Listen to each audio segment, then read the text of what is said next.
ધોરણ 10માં ઇંગ્લિશનું section E શરૂ કરીએ. એમાં સૌથી પહેલાં એસેજ છે, એટલે કે પેરેગ્રાફ છે. પહેલો પેરેગ્રાફ છે problems of home maker. Home મેકરનો મતલબ થાય વર્કિંગ મધર્સ. તો એનું સોલ્યુશન આપણે જોઈ લઈએ.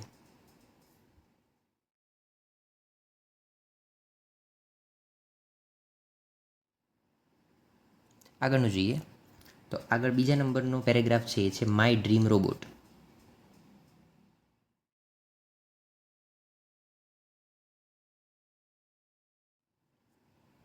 આગળનું છે ત્રીજા નંબરનું માય ફેવરિટ સ્પોર્ટ્સ પર્સન.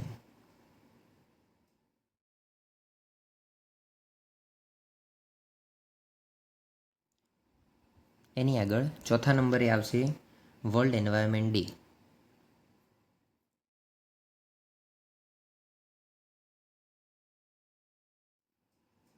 આગળનું જોઈએ પાંચમા નંબરે છે if I wear a scientist.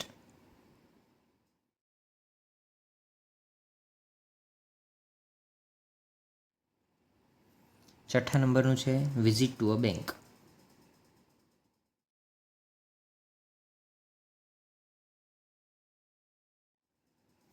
આગળ જોઈએ સાતમા નંબરે છે વોટર પોલ્યુશન.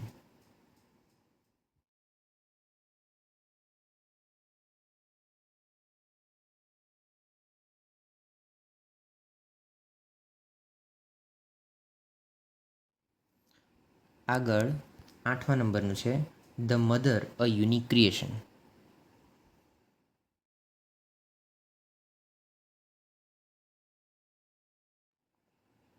આગળ જોઈએ નવમા નંબરનું અવર દિવાળી સેલિબ્રેશન.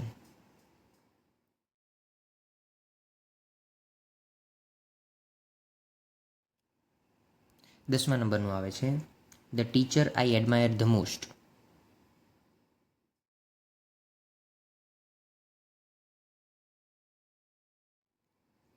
અગિયારમા નંબરે a visit to a bird century.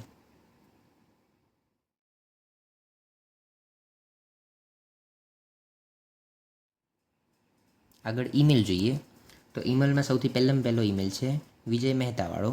વિજય મહેતા લખે છે કોને? એના ફ્રેન્ડ દિનેશને.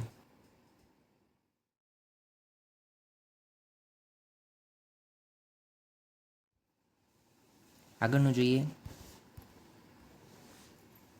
બીજા નંબરનો ઈમેલ છે. આમાં એક વસ્તુ યાદ રાખજો કે જે ઓન પછી જે ઈમેલ એડ્રેસ આપેલું હોય એ ટુમાં આવે અને જેનું નામ આપેલું હોય એ ફ્રોમમાં આવે. તો અહીંયા ટુમાં કોણ આવશે? ખ્યાતિ કશ્યપવાળું. તો બીજા નંબરનું ઈમેલ આપણે જોઈ લઈએ.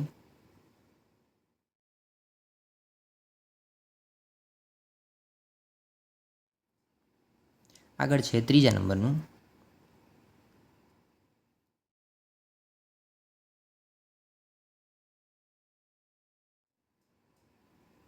આગળ હવે આપણે જોઈએ ચોથા નંબરનું. ચોથા નંબરમાં તમને જયેશ મેવાડા લખે છે અને અહીંયા ઓન પછી પણ જયેશ મેવાડાનું જ આપેલું છે. મતલબ કે ટુ અને ફ્રોમ બંનેમાં સરખું જ આપેલું છે. એટલા માટે હું ટુમાં જયેશ મેવાડા રાખું છું અને ફ્રોમમાં જય મેવાડા કરી નાખું છું, કારણ કે બંનેના નામ સરખા આપેલા છે.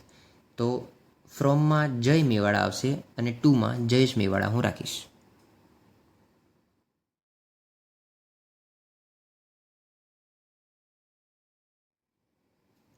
આગળ જોઈએ પાંચમા નંબરનું.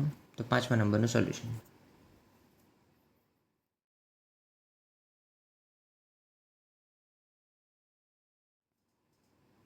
આગળ જોઈએ છઠ્ઠા નંબરનું.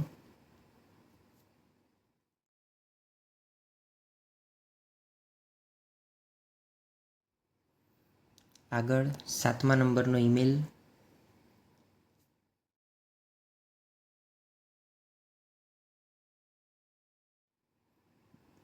નેક્સ્ટ આવશે રિપોર્ટ રાઇટિંગ. એમાં પહેલો રિપોર્ટ છે બુક ફેર ઉપર. Book fair held in your school એના વિશે.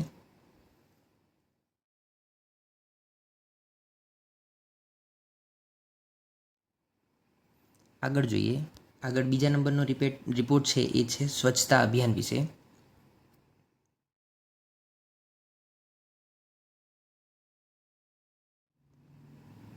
ત્રીજા નંબરનું જોઈએ.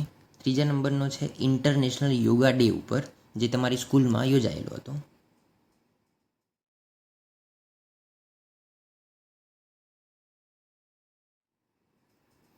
આગળ જોઈએ.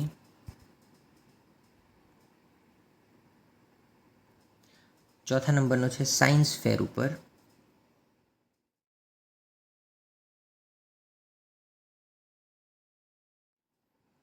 આગળ પાંચમા નંબરનો છે વર્લ્ડ એન્વાયરમેન્ટ ડે ઉપર.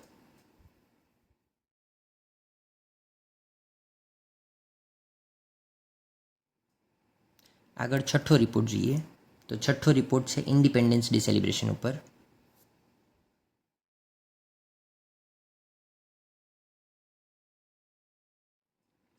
આગળનું જોઈએ. આગળ હવે પિક્ચર ડિસ્ક્રિપ્શન આપે છે. પહેલાં પિક્ચરનું ડિસ્ક્રિપ્શન જોઈ લઈએ.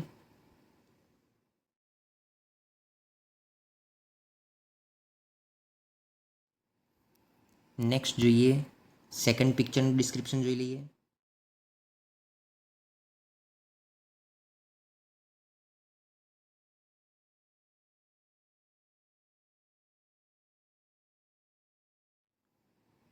આગળ જોઈએ.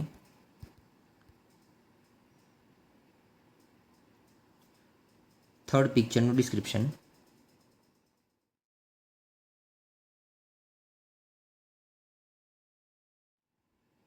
નેક્સ્ટ જોઈએ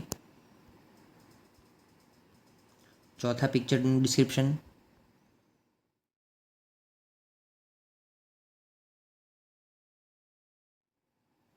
અને છેલ્લું જોઈ લઈએ પાંચમા પિક્ચરનું ડિસ્ક્રિપ્શન.